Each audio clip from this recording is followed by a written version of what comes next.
Y con ella vamos a tocar un tema muy delicado, y es cómo se están utilizando redes sociales, por ejemplo TikTok, para que grupos terroristas como la guerrilla del ELN o los cárteles de la droga mexicanos recluten a los jóvenes en estas redes sociales.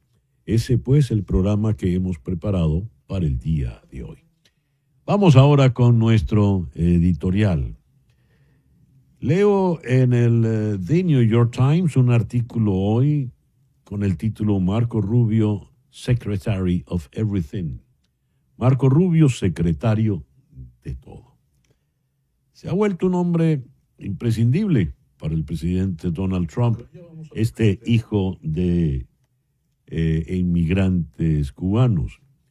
Es el secretario de Estado. Es además el administrador de la finiquitada agencia USAID, la que finiquitó a la que descabezó Elon Musk. Además de eso, está al frente de los archivos nacionales y ahora el nuevo cargo es el asesor de seguridad nacional, una vez que fue descabezado Mike Waltz. Mike Waltz fue el responsable del llamado Signal Gate, cuando se filtró en la red social Signal esa conversación muy, muy importante, que era altamente clasificada, aunque después trataron de restarle importancia, sobre un bombardeo a fuerzas hutíes en Yemen.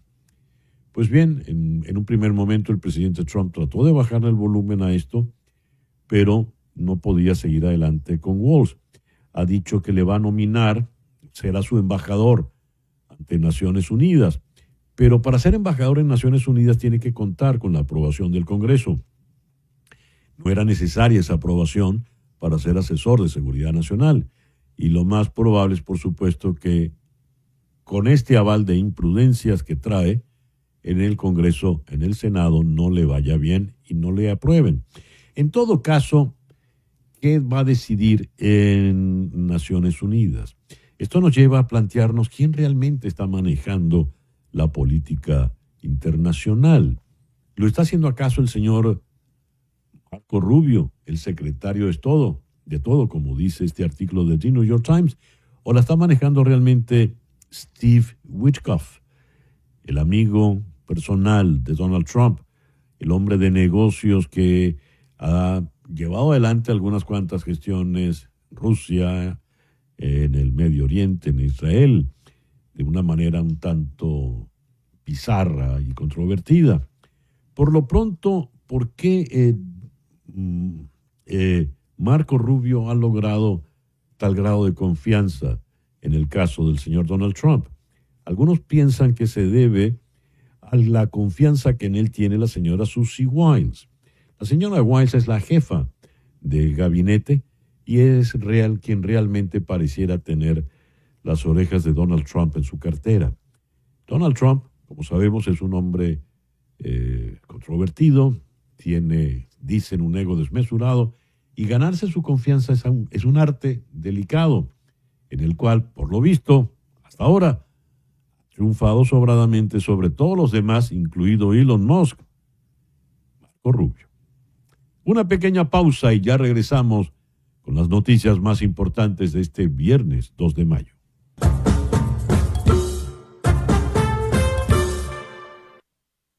Y a las 9:15 de la mañana vamos ahora con las noticias más importantes del día de hoy. Rueda la primera cabeza por el Signal Gate. El presidente Donald Trump, de manera amistosa, anunció la salida de Mike Waltz como asesor de seguridad nacional. Con apenas 3 meses en el cargo, Waltz se convirtió en la primera baja de alto nivel en el segundo mandato del presidente Trump. La confianza en Waltz se debilitó tras el llamado Signal Gate, donde dizque por error un periodista tuvo acceso a un chat cifrado donde altos funcionarios discutían posibles ataques a los hutíes en Yemen.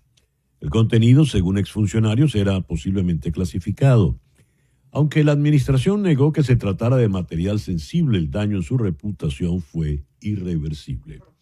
Aunque Donald Trump defendió públicamente su labor, lo removió sin anunciar si su nuevo cargo en Naciones Unidas tendrá estatus de gabinete, lo que puede marcar un descenso en su influencia real. El secretario de Estado Marco Rubio será ahora también asesor de seguridad nacional. El juez federal Fernando Rodríguez Jr. de Texas, designado por la administración Trump, bloqueó el intento de la Casa Blanca de usar la ley de enemigos extranjeros para deportar a venezolanos, al considerar que migrar no equivale a invadir. Dictaminó que esa interpretación excede el alcance legal. El fallo no impide deportaciones por otras vías, pero frena el uso de herramientas pensadas para tiempos de guerra. Es el primer revés judicial definitivo contra esta estrategia migratoria. Cito: permitir que el presidente defina unilateralmente las condiciones en las que puede invocar la ley de enemigos extranjeros y luego declarar sumariamente que dichas condiciones existen, eliminaría todas las limitaciones a la autoridad del Poder Ejecutivo bajo la ley de enemigos extranjeros. Fin de la cita del juez Rodríguez. El gobierno de Donald Trump solicitó ayer a la Corte Suprema que despojara de las protecciones legales temporales a 350,000 venezolanos, exponiéndolos potencialmente a ser deportados. El Departamento de Justicia solicitó al alto tribunal que suspendiera el fallo del juez Edward Chen de San Francisco, que mantenía vigente el estatus de protección temporal, TPS, para los venezolanos, el cual de otro modo habría expirado el mes pasado. Un tribunal federal de apelaciones había rechazado previamente la solicitud del gobierno. La apelación de emergencia ante el alto tribunal se produjo el mismo día en que, como comentábamos, el juez Rodríguez Jr. de Texas declaró ilegales los esfuerzos del gobierno para deportar a los venezolanos bajo la ley de guerra del siglo XVIII. Estos casos no están relacionados. Las protecciones debían expirar el 7 de abril, pero el juez federal de distrito Edward Chen ordenó una pausa en esos planes. Concluyó que la expiración amenazaba con afectar gravemente la vida de cientos de miles de personas y podría costar miles de millones en pérdidas de actividad económica. El juez Chen concluyó que el gobierno no había demostrado ningún daño causado por mantener el programa vigente. Pero el procurador general John Sawyer escribió en nombre de la administración Trump que la orden del juez Chen interfiere inadmisiblemente con el poder de la administración sobre inmigración y asuntos exteriores. La Cámara de Representantes avanza con un paquete legislativo que refleja al 100% la agenda migratoria del gobierno Trump: cobrar $1,000 por pedir asilo, detener hasta 100,000 personas al día, deportar a 1,000,000 de personas al año y financiar 700 millas nuevas de muro. Todo esto sumado a tarifas para niños inmigrantes y sus patrocinadores. Una nueva propuesta republicana en la Cámara podría despojar a los jueces federales de la herramienta más poderosa para frenar abusos del Ejecutivo: los fallos por desacato. El plan impediría financiar sanciones judiciales antes no se impuso una fianza al demandante, lo cual no es obligatorio según las reglas actuales. El lenguaje es retroactivo, lo que podría dejar sin efecto órdenes ya emitidas contra la administración. En otras palabras, esto sería darle carta blanca al presidente para que ignore a los tribunales. China podría estar finalmente lista para dialogar con Estados Unidos, pero solo con contrapartes dispuestas a mostrar su sinceridad. El Ministerio de Comercio chino declaró hoy que está evaluando la posibilidad de entablar conversaciones comerciales con la Casa Blanca, después de que altos funcionarios estadounidenses expresaran repetidamente su disposición a hablar sobre aranceles. Esta es la primera señal importante de deshielo entre ambas partes, y un experto afirma que es casi seguro que pronto se iniciarán las conversaciones. Sin embargo, el camino hacia las conversaciones sigue siendo incierto, incluso mientras los inversores celebran las señales de progreso. Para empezar, no está claro qué está dispuesta a ofrecer cada una de las partes como táctica inicial. Ambas insisten en que la reducción de sus respectivos aranceles, una tasa estadounidense del 145% sobre todas las importaciones chinas y los gravámenes de represalia del 125% de China, sería un requisito previo. Elon Musk dice adiós, se retira de su rol en el Departamento de Eficiencia Gubernamental, DOGE. Ahora solo trabajará 1 o 2 días por semana para Washington. Pero antes de que se vaya, los demócratas del Comité de Supervisión de la Cámara pidieron al gobierno que publique la declaración financiera del señor Musk, alegando que el líder de DOGE tiene intereses financieros demasiado amplios y demasiado poco transparentes. La extensa red de negocios de Musk, que incluye a X, SpaceX, Tesla, Neuralink y Boring Company, ha levantado reiteradamente la preocupación de los demócratas por los posibles conflictos de intereses que podría tener en medio de su destacado papel al frente de la agencia DOGE. La líder opositora de Venezuela, María Corina Machado, afirmó ayer que el gobierno de Nicolás Maduro ha degradado el trabajo y lo ha convertido en esclavitud. Dijo: este régimen ha degradado el trabajo y lo ha convertido en esclavitud, donde no recibes retribución por tu trabajo, ni digno ni indigno, donde además usa tu trabajo para aguantarse y quedarse en el poder. Te hace a ti con tu trabajo soportar el régimen que te convierte en esclavo. Eso lo dijo textualmente en un video publicado en la red X. La exdiputada invitó a los trabajadores venezolanos, en especial de la administración pública, a recuperar juntos la economía del país. Hacemos una pequeña pausa y ya regresamos con nuestra primera entrevista del día de hoy.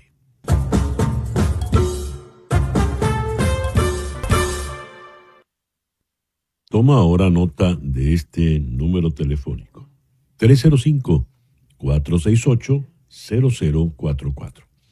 305-468-0044. Ese es el teléfono de María Trina Burgos. María Trina Burgos es una abogada venezolana con más de 25 años de experiencia trabajando temas migratorios en los Estados Unidos. Está autorizada para trabajar en los 50 estados de la Unión y también en Puerto Rico. Si vives en Venezuela, puedes contactarla llamando al 212-771-3040. 212-771-3040. Esa llamada, sin costo adicional para ti, va a repicar aquí, en Miami, en la oficina de la doctora Burgos. En estos tiempos tan difíciles y complicados en materia migratoria, es imperativo, es necesario contar con un buen abogado de inmigración. Te recomiendo a María Trina Burgos. 305-468-0044. 305-468-0044. Y a las 9:28 de la mañana vamos ahora a Santo Domingo para conversar con el destacado economista venezolano Alejandro Grisanti. Alejandro, muy buenos días. Muchísimas gracias por atendernos en la mañana de hoy. Muy buenos días, César Miguel. Como siempre, un placer hablar contigo. Leo los resultados del estudio publicado, el estudio recientemente publicado por la Universidad Católica Andrés Bello en COVID 2024, donde, si bien hay cierta mejoría con relación a los datos del 2023, dice en líneas generales, en Venezuela persiste la desigualdad económica. Entre junio y julio del año pasado, 7 de cada 10 hogares, el 73,2%, se encontraban en situación de pobreza de ingresos, es decir, recursos insuficientes para satisfacer las necesidades básicas. ¿Qué nos dice este estudio en COVID 2024, Alejandro? Mira, César Miguel, yo creo que hay dos tendencias muy claras, una de largo plazo y una más de corto plazo. En esta tendencia de más largo plazo, cuando nosotros comparamos los números de pobreza, los números de producción, los números de inflación con respecto a lo que fue Venezuela previo a Chávez o lo que fue a Venezuela incluso 2008, 2010, 2012, Encontramos un proceso de destrucción muy fuerte, muy acelerada.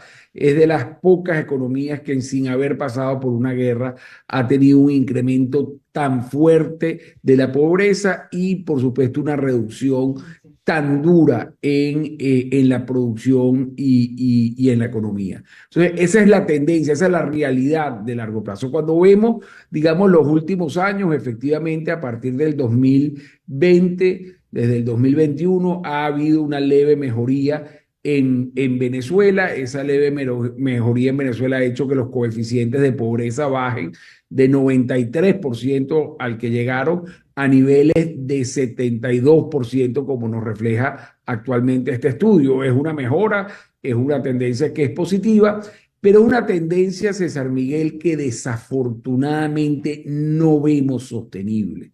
Es decir, de cara a este 2025, a este 2026, de cara a una reducción de los ingresos, una previsible reducción de los ingresos petroleros, muchos de estos avances que hemos tenido en los últimos 3, 4 años, pensamos que se va a revertir. Adicional a esto, es alarmante que siempre un gobierno que se dice de los pobres, siempre un régimen que se dice de estar trabajando para reducir la pobreza, no solo no ha logrado reducirla, la ha incrementado en el mediano plazo o largo plazo, y adicional a esto ha incrementado muchísimo la desigualdad. Es decir, nosotros hoy somos una sociedad muchísimo más desigual de lo que ya éramos antes de que entrara el chavismo y, por supuesto, incluso con el chavismo. Alejandro, me llama la atención que hay un proceso de deterioro incluso cuando hay cierta mejoría, como la que hay del 2023 al estudio del 2024. Leo lo siguiente: todas estas cifras están muy lejos de las que se obtuvieron en el 2014, hace 11 años, cuando se empezó con la primera medición en COVID.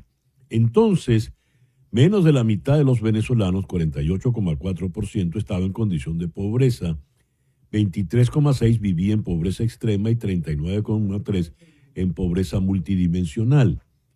¿Por qué ha sido indetenible el proceso en estos 11 años, aún inclusive en los momentos de ligera mejoría? Mira, yo creo que al final la política ha reinado de manera muy fuerte en la parte venezolana. Yo creo que los errores del régimen de Maduro en lo económico, los desaciertos que ha tenido de mediano y largo plazo, los controles que si bien no se están aplicando en este momento, no quiere decir que no exista. Nosotros tuvimos una economía que estuvo muy fuertemente controlada, donde se intentó poner control de cambio, control de precios, donde se asfixió al sector económico. Esa política nefasta de nacionalizaciones que se produjo en el sector público. Y la actualidad todavía nos presenta esa dura realidad. Todavía no hay un cambio de paradigma, no hay un cambio de pensamiento en la parte del gobierno, si bien muchas de estas malas políticas no se están aplicando ya. Entonces, yo creo que esa destrucción de valor de un control de cambio nefasto, que todavía volvemos a tener una brecha cambiaria, y por eso comento lo importante que es realmente el cambio, que se produzca el cambio en las leyes, es lo que nos ha traído una tendencia de muy alto deterioro cuando comparamos las cifras del 2014, a pesar que hayas podido tener quizás en algunos indicadores una leve mejoría en los últimos 3 años. Incluso en un gobierno que se llama de los pobres y de la igualdad, allí estábamos viendo la diferencia salarial en el cuadro anterior, en la diferencia por género. Si Sergio, nuestro director, vuelve a poncharnos el cuadro anterior, desigualdad por género, ahí lo tenemos. ¿Qué nos puedes decir, Alejandro? Sí, mira, aquí básicamente yo creo que hay dos cosas, ¿no? Aquí definitivamente no se ha protegido a los más marginados que estuvieron en la sociedad. Nosotros no tenemos avance en cuanto a la inclusión de las mujeres dentro del mercado laboral. Somos uno de los países con más precarios en cuanto a la inclusión femenina dentro del mercado laboral, y con una marcada, no solo que las mujeres no están trabajando, que cerca de una de cada tres mujeres es la única que accesa al mercado laboral. Adicional a esto, tenemos que el salario que tienen estas mujeres está por debajo, ¿ok?, de lo que ganan sus pares en los hombres, pudiendo estar o debiendo estar, digamos, en términos igualitarios. Entonces, yo creo que al final esto es una farsa de tener un gobierno de igualdad, un gobierno que busque proteger, digamos, a los sectores que estaban desprotegidos, a los sectores marginados, como pueden ser los sectores más pobres o el sector femenino, donde la desigualdad es muy grande, la desigualdad de género es inmensa. Alejandro, hacia el final, cuando llegan a las conclusiones, establecen lo siguiente, te leo. Durante el primer semestre de 2024 cae la pobreza como resultado de la estabilidad cambiaria, la reducción de la inflación y el crecimiento económico.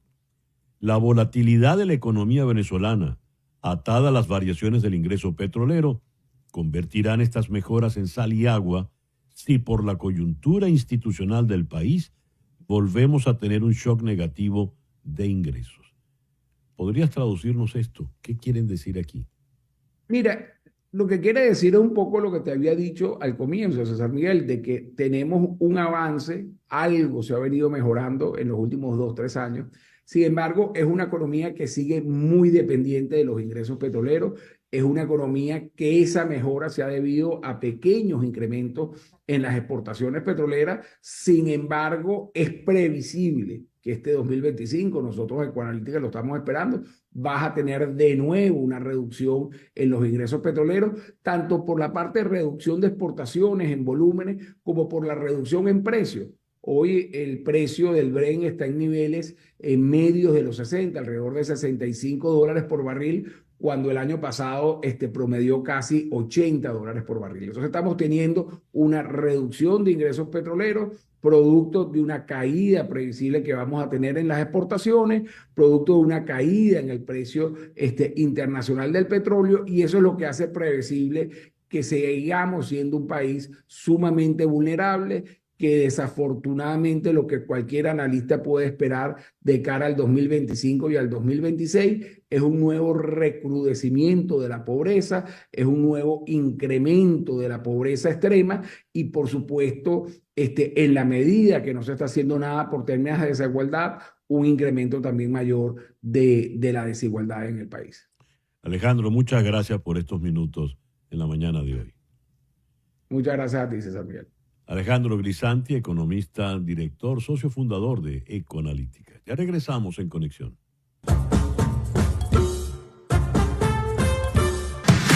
César Miguel Rondón, la voz que cuenta la historia mientras ocurre, está en Conexión por Éxitos 107.1 FM.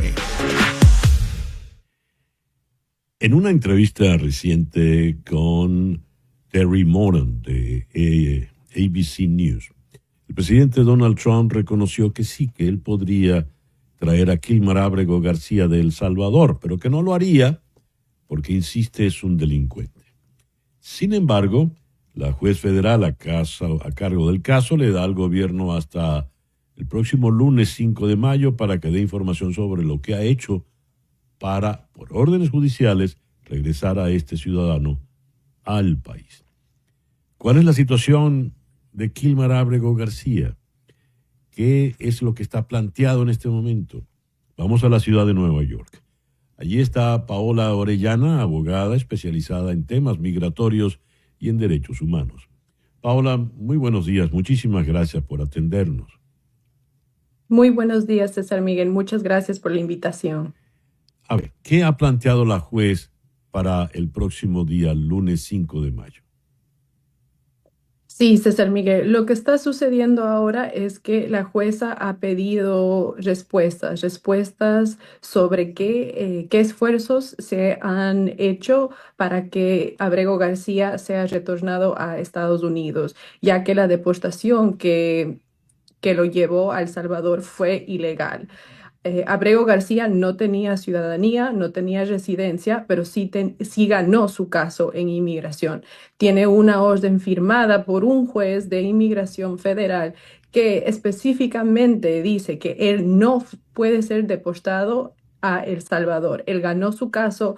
Él, es más, demostró que él fue víctima de pandillas en El Salvador y que por eso él tenía un miedo de que su vida podría estar en riesgo si él regresaba a El Salvador. Entonces, esta deportación que ha pasado es ilegal. Ahora, el presidente ha reconocido que sí, que él podría traerlo, pero que no lo va a hacer porque es un criminal y se basa para ello en una fotografía que él mostró donde en los nudillos estaban las iniciales del MS-13. Pero esa fotografía aparentemente es fake. El presidente, ahí está la muestra donde tenemos la situación con la fotografía. El presidente, ¿qué le ocurre al presidente al desconocer? ¿Qué ocurre con el presidente al desconocer la orden de la juez? Claro, claro que sí. Obviamente es ilegal, ¿verdad? Es una violación que es deliberada de parte del presidente, pero está muy a la par con todo lo que él ha hecho hasta el momento. En realidad, si es que Abrego García fue o sería parte de una pandilla. Aún así, eso no es relevante a la deportación. ¿Por qué? Porque él ya tuvo su día en corte, él ya comprobó su caso, él ya ganó su caso y si es que él tiene ties, tiene algún enlace con un gang o así tenga algún caso aquí en Estados Unidos, entonces eso tiene que ser muy aparte de la deportación. Entonces, en realidad, yo pienso que Trump y su administración están intentando usar a Abrego García como una manera para poder hacer que todos los inmigrantes tengan miedo. A ver, me llamó la atención la declaración de Van Hollen, el senador, quien dice, al reunirse con el señor Ulloa, el vicepresidente salvadoreño, le dijo, nosotros tenemos un acuerdo con el gobierno de Estados Unidos. Ellos, los de Estados Unidos, envían gente, nosotros los hospedamos y ellos nos pagan. Y ya está. Me gustaría su opinión sobre esto, Paula. Sí, claro que sí. Nuevamente, es claro que Trump tiene el poder y está obligado por una orden de la Suprema Corte de Estados Unidos en regresarlo.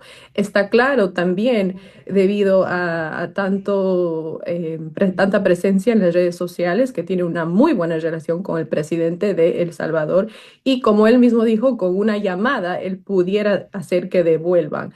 Pero nuevamente repito, él está intentando usar a Abrego García como un ejemplo para poder asustar a todos los inmigrantes que están en Estados Unidos.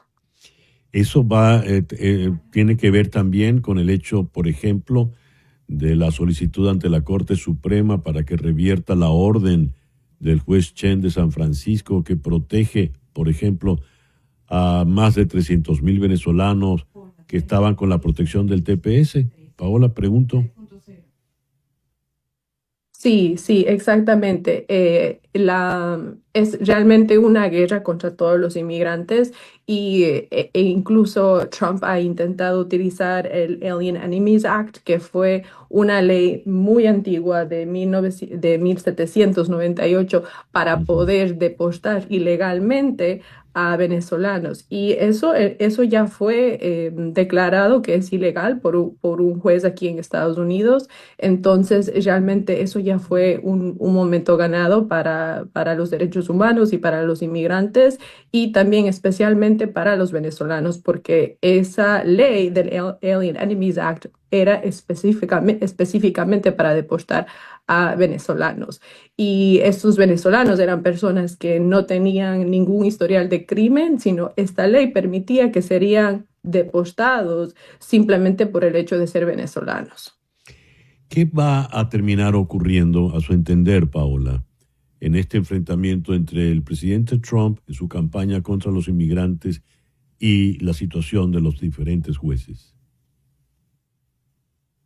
Sí, saber exactamente qué va a pasar es un poco difícil, Claro. pero esta última jueza, ¿verdad? Los deadlines que dio son para que siga discovery, que es el proceso donde cada lado tiene que demostrar su evidencia de su caso, ¿verdad?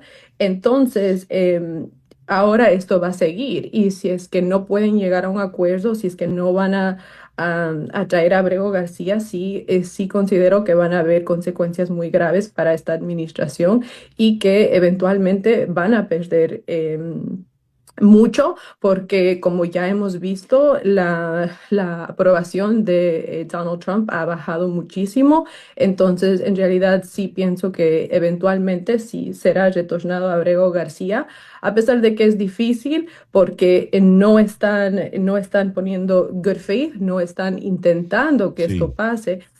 A pesar de que muy bien pueden, porque está claro que Estados Unidos está pagando $6 millones a El Ujú. Salvador para que mantengan a salvadoreños, venezolanos y diferentes tipos, de diferentes personas de diferentes nacionalidades en esa prisión que es muy famosa y notoria. Paola, muchas gracias por atendernos en esta mañana. Muchas gracias. Paola Orellana es abogada, experta en inmigración y derechos humanos y nos habló desde Nueva York. Una pequeña pausa y ya regresamos en Conexión. De punto 1 FM.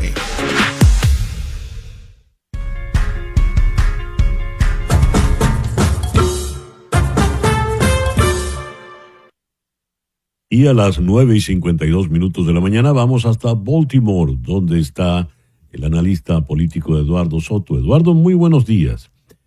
Eduardo, Muy ¿qué buenos días, César. lectura le das a la salida de Mike Waltz cuando se cumplen los primeros 100 días de gobierno? Bueno, es un día muy crucial para una pregunta como esa, porque hoy se prepara la Casa Blanca para publicar el resumen de su presupuesto para el año fiscal entrante.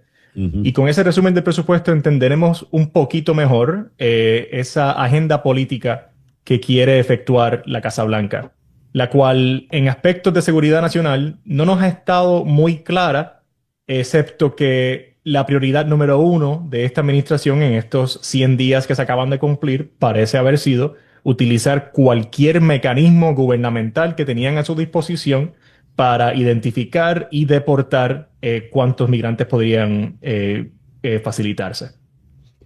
Fíjate, en la edición de hoy de The New York Times hay un artículo muy interesante con el título Marco Rubio, Secretary of Everything. Marco Rubio, el secretario de todo. Aludiendo a que el señor Rubio tiene en este momento 4 cargos. Y cargos importantes, no solo secretario de Estado, está al frente de lo que sería la USAID o lo que queda de esta, los archivos nacionales, y ahora es el nuevo asesor nacional de seguridad. A ver, ¿qué tiene el señor Marco Rubio que no tienen los demás integrantes del gabinete? Evidentemente tiene la confianza del presidente y creo que por ahora ha logrado atraer el tipo de oposición que alguien como Mike Waltz estaba atrayendo. Eh, los reportajes sugieren que a nivel interpersonal con otros funcionarios de la Casa Blanca, incluyendo la Chief of Staff del presidente Trump, Mike Waltz tenía muy mala relación.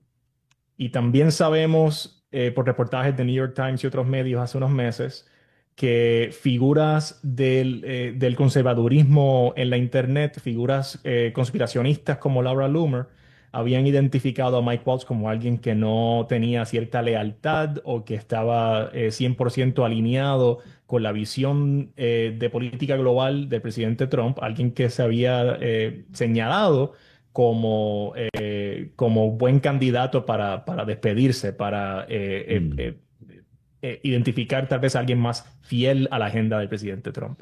Así que seguido a esos reportajes vemos esta partida y vemos que ese círculo de confianza del presidente Trump se achica y de los pocos sobrevivientes por ahora queda Marco Rubio. A ver, ¿qué tanto marcó el Signal Gate en esta salida, Eduardo? Creo que por lo que podemos ver en los reportajes y la actitud de la Casa Blanca, fue un factor para acelerar esta decisión a nivel del círculo tan cercano al presidente de asesores de seguridad nacional.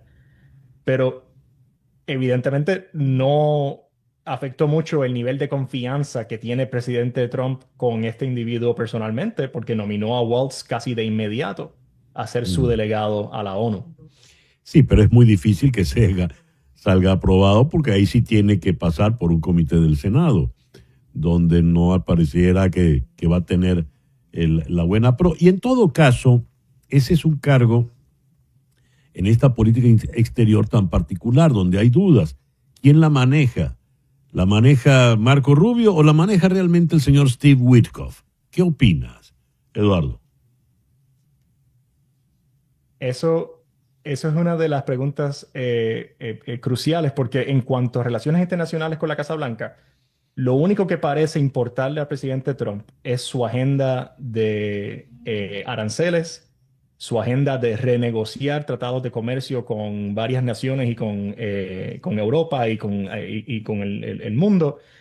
Y fuera de eso, no sabemos qué quiere efectuar el presidente Trump, qué alianzas quiere forjar. Tenemos ciertas ideas sobre los gobiernos que parece favorecer, los Ujú. presidentes e individuos y líderes de países foráneos que parece favorecer, pero es una de esas materias en las cuales el presidente ha ejercido control casi absoluto y hay pocas figuras, como con su agenda de aranceles, pocas figuras que realmente pueden hablar y ser portavoz del presidente Trump fielmente. Este seguramente es otro de esos temas donde tendrá control casi completo el presidente.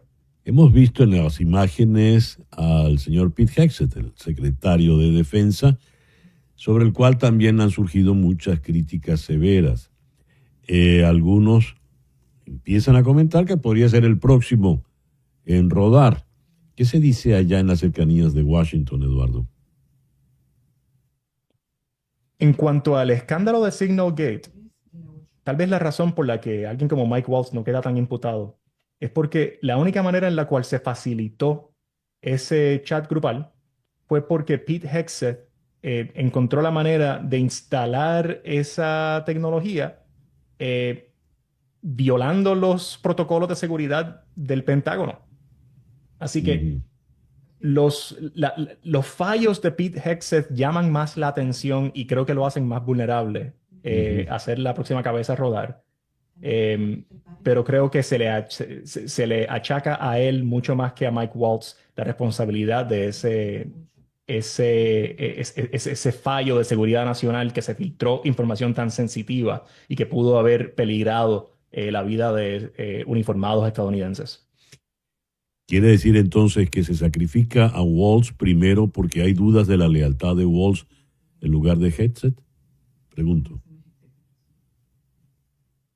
Más bien me parece que el club que es la Casa Blanca de socios y de seres fieles al presidente Trump no favorecía a Mike Waltz. Y Ya. de ese club había que echarlo. Pero Ujú. cuenta con cierto nivel de confianza por parte del presidente y creo que mantendrá este rol. No sé si sus ex colegas en el Congreso estén tan preparados como para castigarlo por Signalgate de lo que parecen estarlo con alguien como Pete Hegseth. Y sería muy interesante ver si el presidente Trump trata de nombrar a Marco Rubio para también ser secretario de Defensa, porque son muy pocos los candidatos, no muy pocos los candidatos que podrían contar con la alianza del presidente Trump y a la misma vez pasar el escrutinio del Senado estadounidense. En todo caso, la pregunta, insisto, está en Marco Rubio, ¿no? ¿Qué tiene Marco Rubio? Fíjate que se enfrentó tan duramente con Elon Musk y ya Elon Musk, por lo visto, va también de salida, ¿no? ¿Qué tiene Marco Rubio? Ha logrado, creo, efectuar la agenda del presidente Trump a nivel del a nivel del Departamento de Estado y ha facilitado la agenda incluso de Elon Musk a pesar de haber chocado. Creo que ha sido buen colaborador, una de las figuras más competentes en este gobierno en cuanto a efectuar esta agenda y cuenta a la vez que se achica ese círculo de confianza, cuenta con la confianza del presidente Trump por ahora. Porque en cualquier momento estas figuras que pidieron el despido de Mike Waltz pueden decidir que Marco Rubio también hay que traicionarlo. Ah, caramba. Eduardo, muchas gracias por atendernos en la mañana de hoy. Mil gracias. Buen día. Eduardo Soto de Raven desde Baltimore. Una pausa y al regreso venimos con el foro de hoy. ¿Son los hombres tan sentimentales, tan emocionales como las mujeres o no?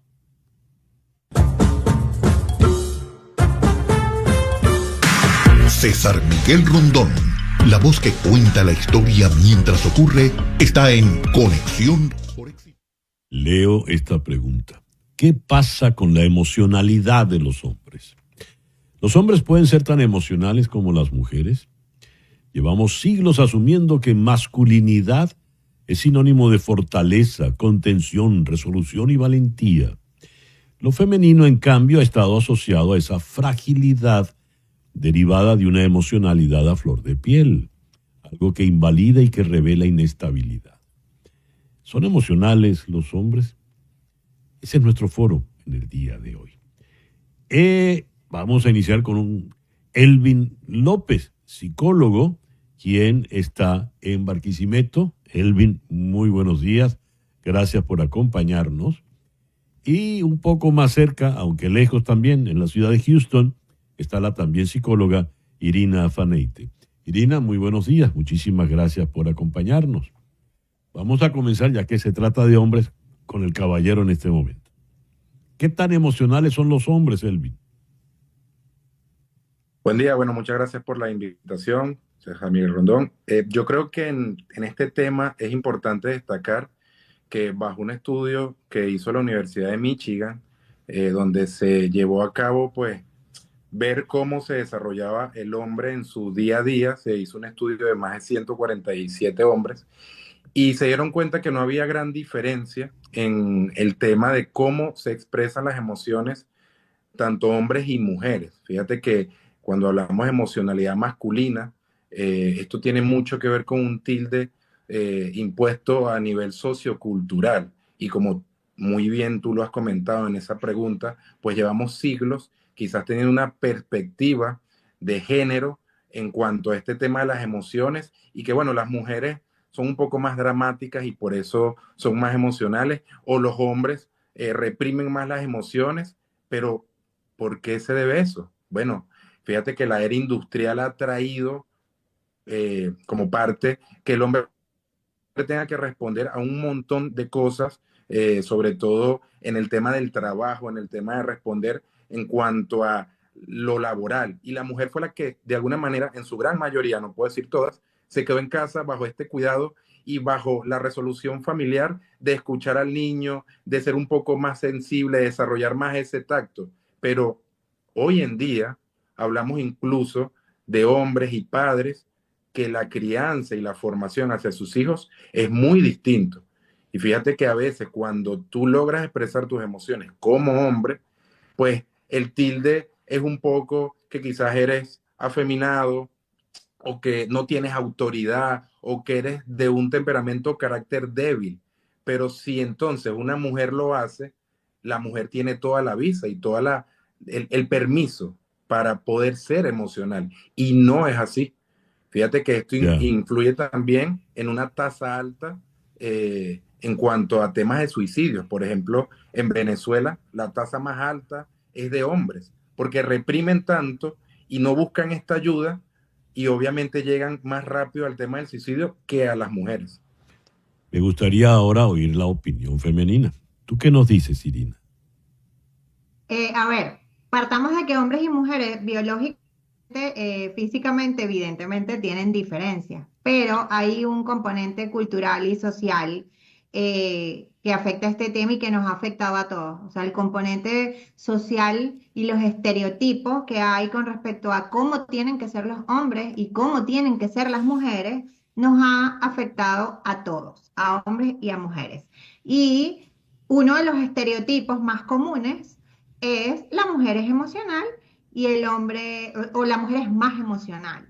Entonces, evidentemente, ¿cómo nos ha afectado? A las mujeres se nos invalida muchas veces cuando queremos expresar incluso lo que sentimos porque se nos llama intensas y dramáticas y muchas personas y muchas mujeres han tenido que callar cosas para no ser intensas. Y a los hombres, entonces, esa idea de tienes que ser fuerte todo el tiempo y no puede, y buscar ayuda es sinónimo de ser débil. Entonces, imagínate todas las consecuencias que trae, porque como dice Elvin, en Venezuela esas son las estadísticas, pero a nivel mundial, el 70%, del 100% de suicidios, el 70% es de hombres, el Ujú. 70%, en una estadística de la Organización Mundial de la Salud. Por lo tanto, este estereotipo va directamente relacionado con eso, con el contener, reprimir, no puedo mostrar, no puedo expresar. Y creo que también estoy de acuerdo con él en que actualmente estamos criando niños diferentes, pero para poder criar diferente tienes que hacer tú tu trabajo de derribar tus propios estereotipos. Entonces, ¿qué deben hacer los hombres, Elvin? Porque me llamó la atención la referencia que hiciste, por ejemplo, a los suicidios. ¿Qué debe hacer el hombre hoy por hoy? Bueno, yo creo que el hombre moderno, de alguna manera, romper con esos patrones conductuales en cuanto a crianza familiar, que si bien es cierto, en cuanto a crianza masculina, son muy machistas, ¿sí? Aunque tenemos una sociedad venezolana matriarcal, de alguna manera todavía el deporte, todavía el tema de la rivalidad es un tema muy de hombre. Fíjate los números a nivel deportivos, lo que favorecen y que de alguna manera influye también es para que el hombre no sea aquel hombre emocional que puede expresar sin ser juzgado, sin ser señalado y que Ujú. puede seguir siendo hombre. O sea, por ejemplo, no está bien visto que un hombre se asuste y grite cuando ve una cucaracha en su casa, por ejemplo. Eso no está bien, ¿sabes? O sea, y culturalmente, eso incluso genera como que, Dios mío, este es el hombre que me está acompañando. Pero, epa, es un hombre y puede expresar que le da miedo una cucaracha y no deja de ser menos hombre, ¿sabes? Mm. Entonces, fíjate que antes, en el siglo XX, eh, Freud decía del tema de la histeria, que las mujeres que eran histéricas había que Sí. hacerle una histerectomía. Imagínate, había que quitarle parte para poder quitar esta enfermedad, porque es que la mujer era muy histérica, muy dramática, y entonces el hombre no, el hombre era el que controlaba, el que... Pero vamos a poner un ejemplo. ¿Qué hacer un hombre? Bueno, en un partido de fútbol, un hombre de alguna manera es muy emocional, solamente que es agresivo. No es Ujú. lo normal en una mujer. Ver una mujer emocionada por un tema de fútbol no es tan normal. Pero en temas de la casa, una mujer anda pues con miles de cosas por hacer, entonces ahí la mujer es dramática. ¿Y por qué? Lo primero es cambiar el discurso de Ya. que yo también puedo expresar, yo también puedo sentir y por eso no soy menos hombre. Al contrario, mostrar esa vulnerabilidad en espacios seguros, con mis afectos seguros, esas personas en las que confío, me valida mi emoción, valida mi persona, Ujú. valida mi historia, incluso hace que eso que yo mantengo reprimido, yo pueda de Sí. alguna manera saltar o salir de esa norma. Irina, comentaste el que está variando la educación. Leo esto con relación a eso. Los chicos no lloran. Este mensaje es un eco mental para muchos hombres, sobre todo esas generaciones anteriores a los millennials. Quiere decir, de los millennials para acá, los hombres son más libres de manifestar sus emociones. Te pregunto. Irina, contigo. Sí, escucha, lo que pasa es que hay un ruido que, ok, a ver, yo creo que los millennials todavía fuimos criados con estas creencias, ¿no? Yo creo que los millennials estamos haciendo un gran trabajo para derribar y creo que muchas veces se necesita incluso buscar ayuda profesional para derribar estas creencias, porque esto Ujú. de los hombres no lloran, por ejemplo, todavía yo lo veo en los hombres tienen que ser fuertes. De esa hay como una rama de creencias igual que de las mujeres. Entonces, sí, definitivamente estamos trabajando en derribar y los adultos que estamos trabajando en derribar, como decimos, de deconstruir, deconstruirnos, todo eso como fuimos criados. Yo siempre digo, que yo, por ejemplo, soy machista en rehabilitación porque yo fui criada por padres machistas. Entonces, ha sido un trabajo, es un trabajo para nosotros los padres, derribar esas creencias para poder acompañar a nuestros hijos a, a reconocer incluso, primero todos sentimos, hombres y mujeres todos sentimos, todos vivimos todas las emociones. Entonces hay que aprender a conectarse con eso. Ya. Y luego saber el tema de los estereotipos. O sea, no es que los hombres tienen que ser, las mujeres tienen que ser, es con lo que tú te vas también identificando. Porque hay un Ya. sufrimiento cuando a ti te dicen los hombres no lloran, los hombres no hacen esto, o las mujeres no hacen esto, o la mujer buena es así, el hombre bueno es así. Y cuando tú te das cuenta que no entras dentro de ese molde, puedes sufrir. Entonces, ese es el trabajo. Ese es el trabajo. Ujú. Y creo que también la invitación es a buscar ayuda para ti y para criar, para poder derribar todo eso que al final lo que termina es haciendo daño. Irina, Elvin, muchas gracias por estos minutos en este foro de hoy. Irina Faneite en Houston y Elvin López en Barquisimeto. Ya regresamos en Conexión.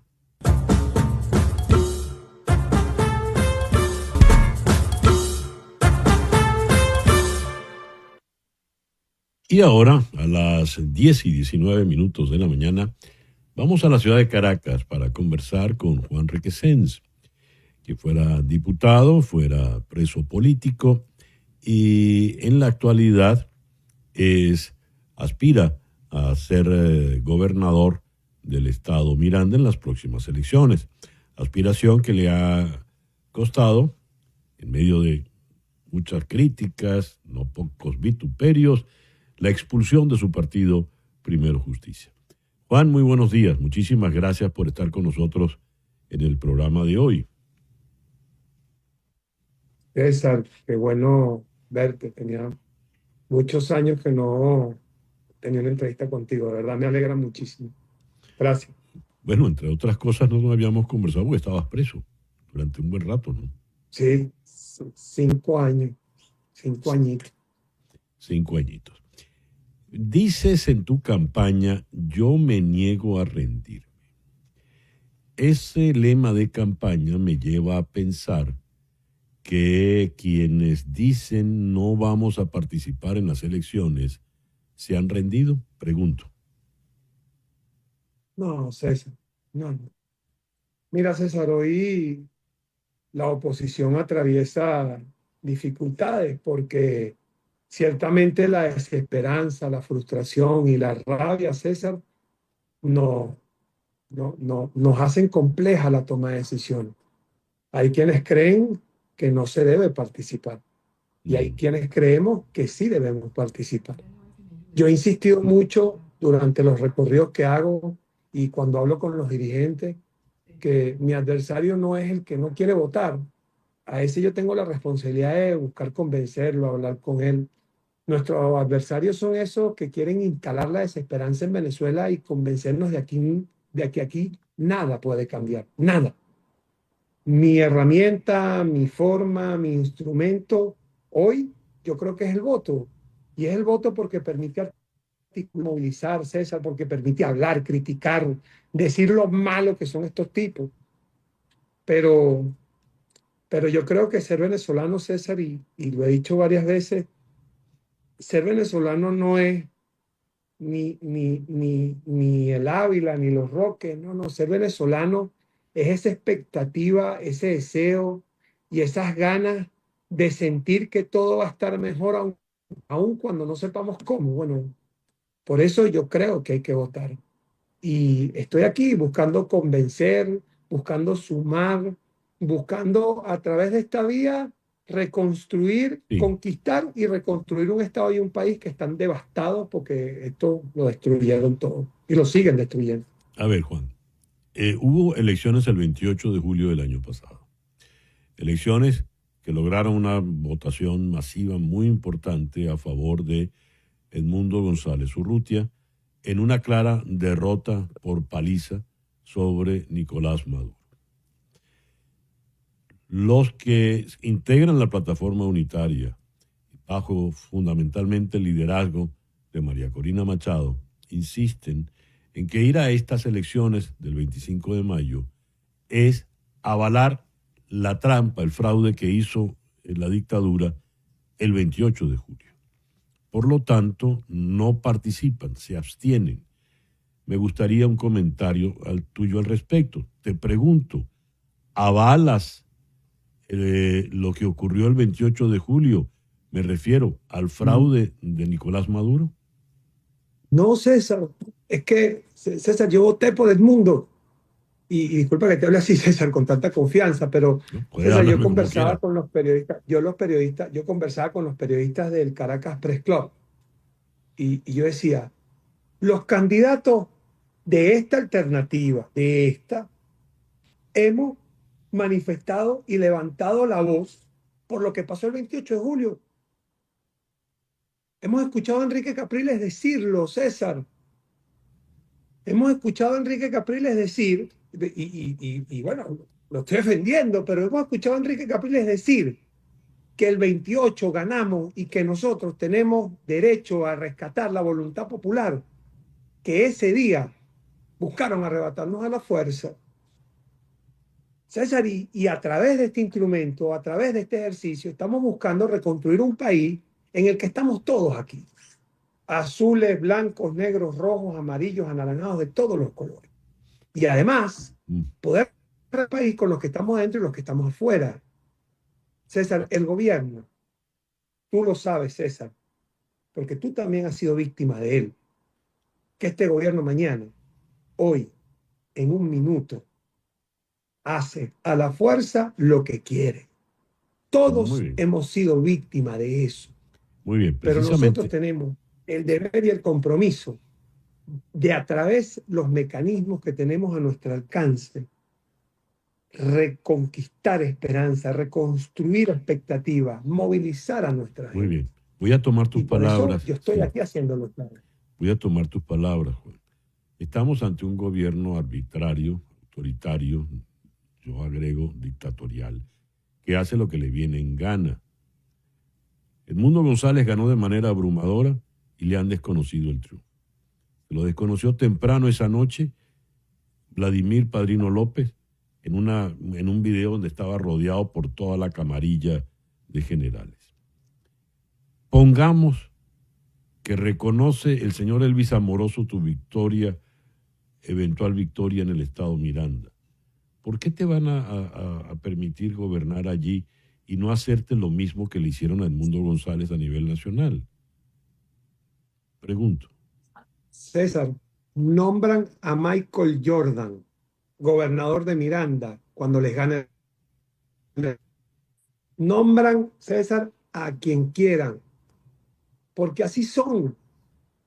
Pero, César, vivir en Venezuela y ser venezolano fuera de Venezuela es un demonio permanente, César, de lucha para superar los obstáculos, César. Mira, César, en Venezuela hay unas dificultades increíbles, conoces todas. En Venezuela, mañana el gobierno decide quitarle el negocio a una persona y va y se lo quita, César. Cierra una fábrica, expropia una finca. En Venezuela, la libertad y la vida se dificultan en un entorno donde hay mucha incertidumbre. Pero nosotros no podemos, a pesar de esas dificultades, a pesar de esos obstáculos, seguir empujando para reconstruir nuestro país y demostrarle incluso a ellos que están ahí aferrados, atrincherados, que nosotros lo que más queremos es reconstruir esta Venezuela para poder vivir en paz, para poder sacar a nuestros hermanos prisioneros, para que nuestra gente se regrese a Venezuela. Voy a citar una canción que dice: yo te cambio la justicia por la paz, César, porque es que estamos tan cansados y tan agobiados, César, y tan obstinados y tan frustrados, que aquí lo que toca es ver cómo cambiamos esto para construirlo y echar para adelante y superar diferencias y empujarlo. Ahora, César, nosotros tenemos que aprovechar, porque en Venezuela es difícil todo.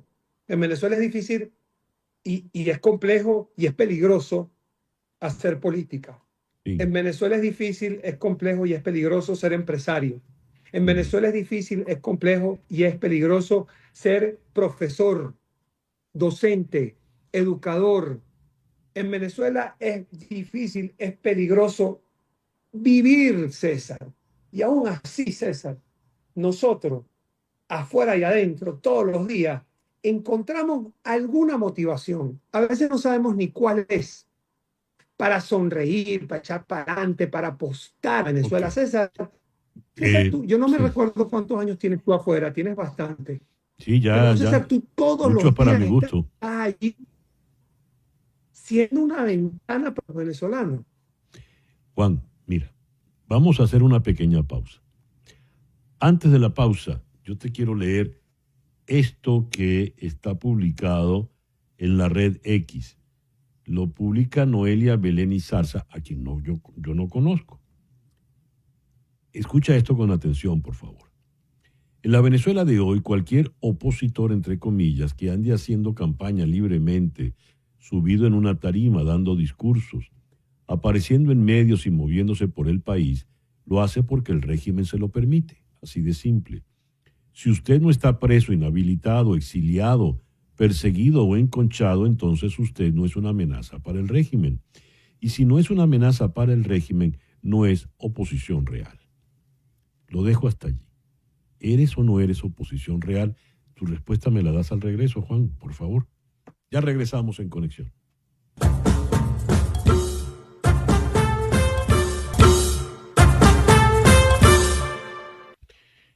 Continuamos nuestra conversación con Juan Requesens. Juan, voy a resumir para ganar tiempo lo que quedó en el aire. Era un tuit de la señora Noelia Belén Zarza, donde en resumidas cuentas decía que si tú no estás preso, inhabilitado, exilado, perseguido o enconchado es porque no eres una amenaza para el régimen.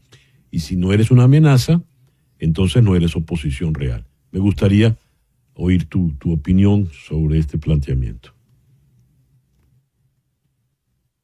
César, yo estuve preso 2 años en el helicoide y 3 en casa por cárcel. ¿Tú te imaginas que yo hubiera pensado así de todos los que no estaban en el helicoide?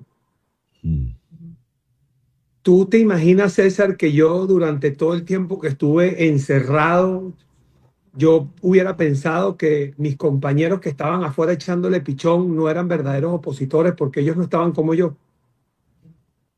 César, yo no tengo pasaporte y no he podido ver a mis hijos porque sin pasaporte no puedo salir del país.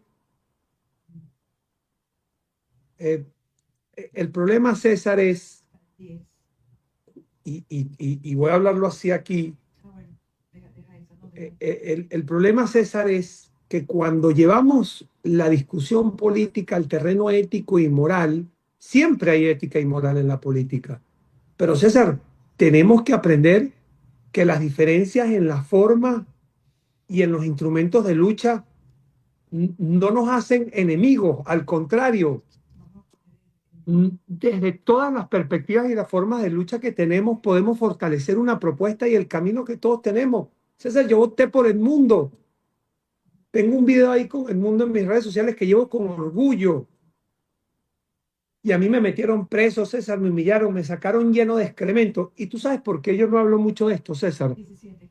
O por qué trato de no tocar este tema, porque a mí no me gusta hacer campaña con la tragedia mía.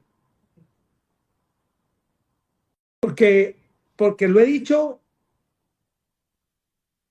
muy adolorido, César. Mi mamá me podía llevar comida. Hay gente, César, que sus mamás lo tuvieron que enterrar. Pero, César, yo no puedo señalar al que no piense igual a mí como lo primero que se me venga. Mi adversario está enfrente de mí. Y hoy yo tengo la oportunidad de hacer política y decir lo que siento y decir que estos tipos son malos y son incompetentes y nos han hecho daño y pedir la liberación de mis hermanos que están presos y que quiero cambio, ¿vale? Y eso es lo que hago mientras puedo hacer esto. Y yo di una frase en esta Asamblea Nacional que a veces no quiero decirla, César, porque no sé si es que es pavosa, pero hoy yo estoy aquí y en un ratico yo no sé. Esa es la verdad. Pero mientras pueda, César, mientras pueda, yo creo que hay que pelearla, defenderla y promover expectativa y esperanza que le hace tanta falta a nuestra gente. Y yo creo que ese es mi granito de arena y ese es mi aporte. Juan, Yo voy a seguir sí. luchando. Y Juan, a la gente que tiene cuestionamientos y críticas, yo le voy a demostrar que mis convicciones y mis principios siguen allí y que vamos a pelearla sí. con todo lo que podamos. Juan, has mencionado en esta conversación un par de veces a Edmundo González Urrutia y has insistido en que votaste por él. Pero no has mencionado a María Corina Machado, que a las claras para muchos es la líder de la oposición venezolana. ¿Qué piensas de ella? María Corina ganó las primarias, César. Y ella designó a la señora Corina Lloris como la candidata. Y bueno, el gobierno inhabilitó a María Corina, luego inhabilitó a Corina Lloris. Luego María Corina es Edmundo. El gobierno permite que Edmundo se cuente a través de la tarjeta de la MUT. Ella tiene un peso importantísimo en esto, César, porque la reconstrucción del país es con todo. No, yo no, ese rollo, que si este no, que si este sí no vale, a Venezuela hay que reconstruirla con todo el mundo. Creo que está equivocada en el planteamiento de no votar. Ya está, ¿no? O sea, no. ¿Por qué tiene que criminalizarse eso? ¿Por qué tiene que ser un problema, una traición? No vale. César, tú te recuerdas, César, los opositores muchas veces nos encerramos en esos calificativos, porque así fue en el 2013, en el 2014, en el 2015. Yo recuerdo, César, en el 2015, nosotros ganamos 112 diputados y por la división hubiéramos ganado 3 más, 115. No. A veces se piensa igual, César, y a veces no se piensa igual. Y cuando hay diferencia en la forma de pensar sobre la herramienta de lucha, que cada uno construya. Porque además, lo que yo sí no tengo dudas es que todos vamos para el mismo lado, que es el cambio para reconstruir nuestro país. Entre todos, César. Porque yo estoy seguro que yo quiero cambio. Yo estoy seguro que tú quieres cambio, César. Yo estoy seguro que los que están afuera quieren volver y los que estamos adentro queremos que vuelvan. Pero yo también estoy seguro, César, que esa gente que está alrededor de estos tipos de Miraflores, mira, esa gente también quiere vivir en paz, César. Y por eso es que yo estoy aquí buscando la oportunidad de reconciliar a nuestro país, de reencontrarlo, de ver allí en nuestros genes y en nuestra gente qué es eso que nos hace tan venezolanos. Y te lo digo en serio, César, porque esto no... Yo soy de los que dice que Venezuela no es el Ávila ni los Rockies. No lo digo porque no me guste, lo digo porque cuando tú eres venezolano y estás en Estados Unidos, estás en Europa, estás en donde sea, tú sabes que tú eres de aquí. Y César, y duele y frustra y da rabia, César, que estos tipos hayan acabado con todo. Y además da más rabia, César, que quieran convencernos a nosotros que es que no hay nada que hacer. Y César, y pensaremos que una forma es votando, otros piensan que es de otro, otros marchan, otros trabajan, otros emprenden, otros invierten. Tú, César, eres la voz de muchos venezolanos aquí, porque tú crees que a través del periodismo y tu profesión tú puedes aportar a tu país. Y César, y cuando tú estabas en Venezuela le echabas pichón todos los días a pesar de toda la censura que el gobierno imponía. Pero esos somos los venezolanos, César. Una expectativa y unas ganas de vivir mejor sin saber cómo lo vamos a hacer. Pero nos dan 1 milímetro, César, nos dan 1 centímetro, César, y lo agarramos para nosotros y le echamos pichón. Coño, César, y yo veo eso en todos lados aquí. Lo veo en Barlovento, lo veo en los Valles del Tuy, lo veo en Los Altos, y lo digo porque soy candidato en Miranda. Veo unas ganas de reconstruir y de tratar de luchar por lo que es nuestro. y esto no quiere Ya. decir que tengamos que olvidar el pasado, César. Esto lo que quiere decir es que recordando lo que hemos vivido y recordando lo que tenemos atrás y recordando los que no están,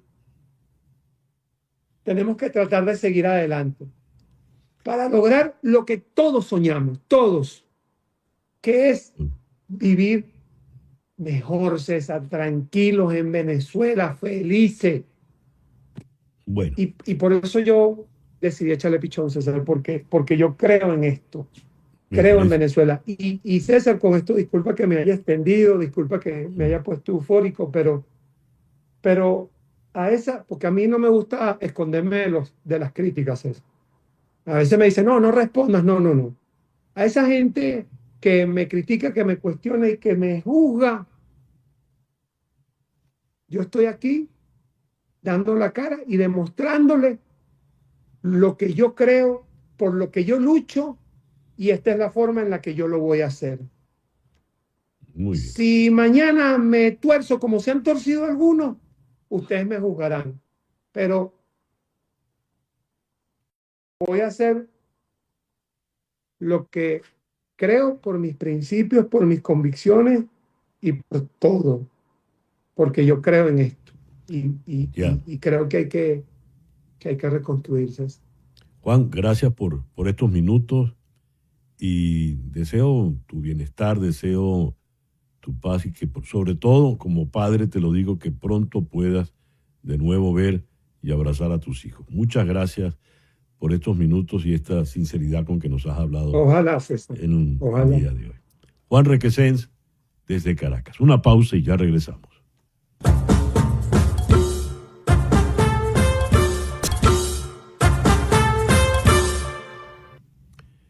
Por vías distintas he leído informaciones sobre el manejo que se está haciendo desde ciertas redes sociales, en especial TikTok, para reclutar jóvenes. Quienes reclutan las que reclutan son organizaciones terroristas.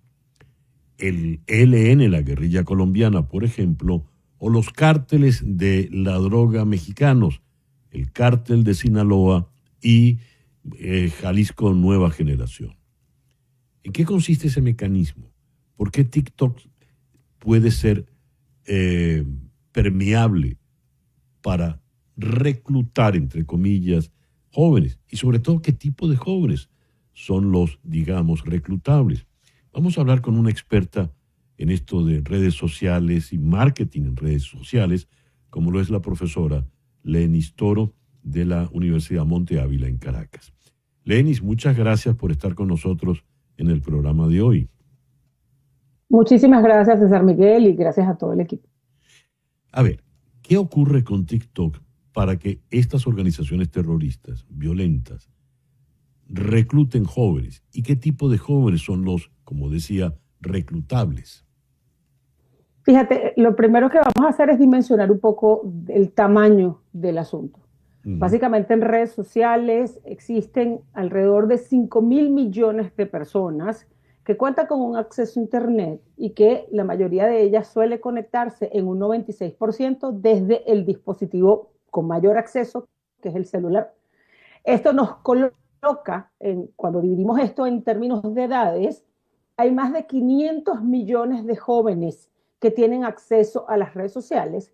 Y TikTok se ha convertido en una red social que es preferida, sobre todo entre los centennials y la generación alfa. Eso nos coloca a jóvenes menores de 20 años y que son, bueno, las redes sociales están permitidas solo para jóvenes mayores de 13 años. Eso es un universo vasto donde los muchachos acceden a este mecanismo o acceden a estas redes sociales como mecanismo para entretenerse. Muchos de ellos consideran que ir a las redes sociales es para buscar amigos, para interactuar con otras personas y para poder, y así lo demuestran los estudios, en un 99% de los casos ellos acceden a eso. ¿Qué es lo que sucede aquí? Que muchas de estas organizaciones acuden a estrategias de marketing avanzada donde muestran estilos de vida, donde los jóvenes pueden ascender. Son jóvenes que posiblemente cuentan con cierto nivel de inmadurez típicos de la edad, con cierto nivel de insatisfacción con relación a su vida, con relación a su entorno. Muchos de ellos lo que hacen es que no están de acuerdo con lo que pueda estar sucediendo. A uno a esa edad, sobre todo cuando está en la universidad, le da por tener ese sentido de la justicia, donde le parece que el mundo es injusto, es incorrecto. Y el modus operandi de estas organizaciones está relacionado a mercadear de una manera atractiva la justicia, el ascenso social, la mejora en la vida. Y no solo lo hacen los carteles de la droga, también lo hacen organizaciones criminales de todo tipo. Se atraen a jóvenes con estilos de vida para ser modelos, para convertirlas en esclavas sexuales, para acosar a los jóvenes. Entonces hay como una metodología y un modelo de negocio altamente funcional, avanza muchísimo, sobre todo porque son muchos los jóvenes que se conectan en línea sin ningún tipo de orientación y supervisión. Y aquí es donde iríamos a unos pasos más adelante que tienen que estar relacionados a quiénes tienen acceso a este tipo de contenido y cuál es el rol de los padres, de la familia, de la sociedad, de las legislaciones y de los mismos colegios con relación a acceso a este tipo de información. Y las propias redes no podrían, las propias plataformas no deberían implementar algunos tipos de control. TikTok, por ejemplo. Fíjate que aquí hay un gran debate que ha ocurrido desde hace muchísimo tiempo, y es el hecho de que las plataformas no son medios de comunicación y no entran dentro de las regulaciones de los medios de comunicación. Básicamente ellas son empresas de tecnología que solamente facilitan la conectividad, y al no estar inmersas en las legislaciones, solo la Unión Europea, en algunos casos, por ejemplo, Brasil y México, Estados Unidos, son muy pocos los países que a nivel mundial le han comenzado a controlar lo que se puede publicar, e incluso han establecido responsabilidades, sobre todo a las redes sociales. Pero esto no es general, esto funciona en países altamente especializados donde las legislaciones aplican para las redes sociales, e incluso en muchos de esos países se les comienza a tratar como medios de información para que puedan tener la responsabilidad penal y jurídica con relación a lo que publican. Del resto de ellos, lo que les interesa es que los muchachos estén conectados, que la publicidad sea visible, que el tiempo de conectividad sea amplio y que, bueno, los muchachos crean lo que vayan a creer en redes sociales. ¿Y qué le sugieres a los padres en este caso? Fíjate, es súper importante abrir los espacios para la comunicación, y aquí no me vuelvo ni profesora ni experta en marketing, aquí soy mamá. Y toca tener conversaciones con nuestros jóvenes, entender con quiénes están interactuando. Hay plataformas no solamente como TikTok, hay una plataforma que se llama Discord, que es mucho más peligrosa que TikTok. E incluso muchas de estas personas suelen abordar a los jóvenes a través del gaming, a través de los videojuegos como Fortnite, donde evidentemente ellos están en un proceso de lucha y a partir de allí los tratan de abordar. Entender qué hacen nuestros jóvenes, con quiénes se conectan, quiénes son sus amigos, quién es ese nuevo amigo, a quién le están suministrando información, a quién le están dando los datos. Tener conversaciones, el espacio de calidad para conversar acerca de lo que puede ser correcto y lo que no. ¿Cuál es la opinión de nuestros hijos con relación a un tema en específico? Porque ellos a esa edad son vulnerables, comienzan a sentir que el mundo es injusto o que el mundo es incorrecto. Y ese sentido de valorarlos y hacerlos pertenecer es fundamental, pero eso lo hace la familia. Porque si no, esos espacios que dejamos abiertos los aprovechan estos ciberdelincuentes para poder permear con esas ideas, y ya después es muy difícil contrarrestar esto. Lenis, muchas gracias por atendernos en el programa de hoy. Gracias, la profesora Lenis Toro desde Caracas. Ya regresamos.